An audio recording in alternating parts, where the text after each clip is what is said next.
Bienvenidos a un nuevo episodio de Dentro de mi propia mente, donde el terror cobra vida y las sombras de la realidad se entrelazan con lo inexplicable. Hoy los llevaré a un viaje a través del tiempo, a los rincones más oscuros de Quito en la década de los 90, donde la lealtad era un lujo y la traición tenía un precio incalculable. Esta es la primera historia del día.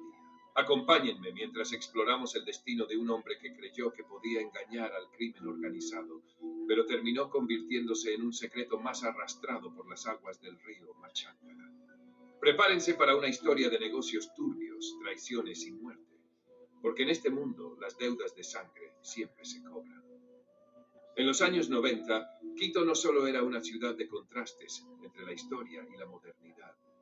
En sus sombras, lejos de los ojos de la ley, florecían negocios que jamás verían la luz del día. Desde contrabando de mercancía hasta tráfico de sustancias, todo tenía su precio y sus reglas.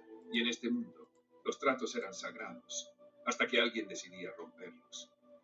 José Roldán era un empresario en la superficie, pero en el submundo de los negocios ilícitos era conocido como El Gato, un intermediario entre comerciantes corruptos y bandas criminales.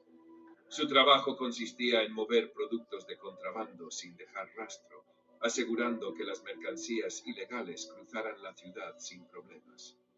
Pero en un mundo donde la confianza es tan volátil como un cigarro a medio consumir, bastaba un solo error para que todo se derrumbara. Una de las bandas más peligrosas de la época, liderada por un hombre apodado el Viejo Santos, había confiado en Roldán para mover un cargamento de relojes de lujo robados. Era un negocio sencillo: recibir la mercancía, distribuirla en tiendas de confianza y devolver la ganancia acordada. Un trato limpio, sin complicaciones, o al menos eso parecía. Pero la ambición de José Roldán iba más allá de seguir órdenes. El dinero fácil crea monstruos, y Roldán se creyó más listo que aquellos a los que servía.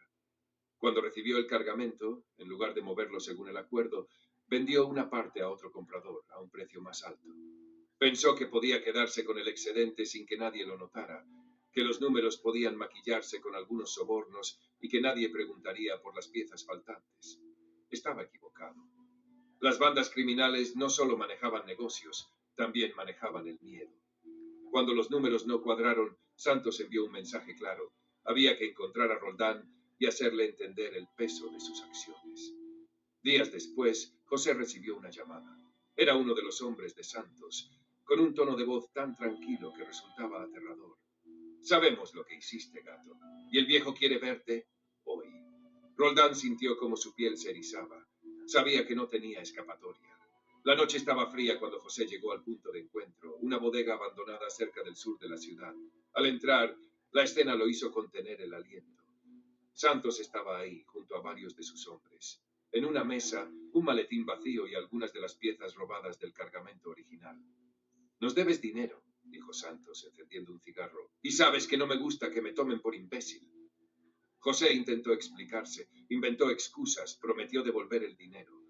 Pero en los ojos de los hombres que lo rodeaban solo había una certeza: su destino ya estaba sellado. El sonido del primer golpe resonó en la bodega. Luego vino otro y otro. José cayó al suelo, con la boca llena de sangre y la respiración entrecortada. No iba a salir de allí con vida. Uno de los hombres sacó un rollo de cinta adhesiva y empezó a envolver el rostro de Roldán. Su respiración se volvió agónica. Pataleó, intentó forcejear, pero era inútil. En cuestión de minutos, su cuerpo dejó de moverse. Silencio. Uno de los hombres se inclinó para revisar su pulso y luego asintió con la cabeza. Terminen el trabajo. Afuera, un auto esperaba con el maletero abierto. Colocaron el cuerpo envuelto en una lona negra y emprendieron el camino hacia el río Machángara. Las calles de Quito estaban en calma, como si la ciudad misma ignorara la oscuridad que se ocultaba en sus entrañas. Cuando llegaron al puente, el río corría con su característico murmullo, un sonido que parecía susurrar secretos. Sin titubear, levantaron el cuerpo y lo arrojaron. La corriente lo recibió con indiferencia, arrastrándolo hacia la oscuridad de la noche. Días después, el cuerpo de José Roldán apareció flotando en una parte menos profunda del Machángara, atorado entre los escombros y la basura que contaminaban sus aguas. Un grupo de vecinos alertó a las autoridades. El informe policial fue frío y conciso: hombre no identificado encontrado sin documentos. cuerpo con signos de asfixia y múltiples golpes. Causa de muerte, presunto ajuste de cuentas.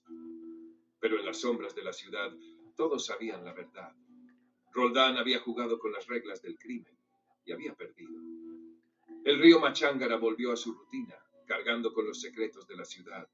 Y aunque su cuerpo fue enterrado, la historia de su muerte se convirtió en una advertencia para aquellos que pensaban que podían traicionar a los hombres equivocados. Porque en Quito, en los años 90, las deudas de sangre solo se pagaban de una forma. Y el Machángara siempre estaba ahí para recibirlas. Dentro de mi propia mente donde el terror cobra vida.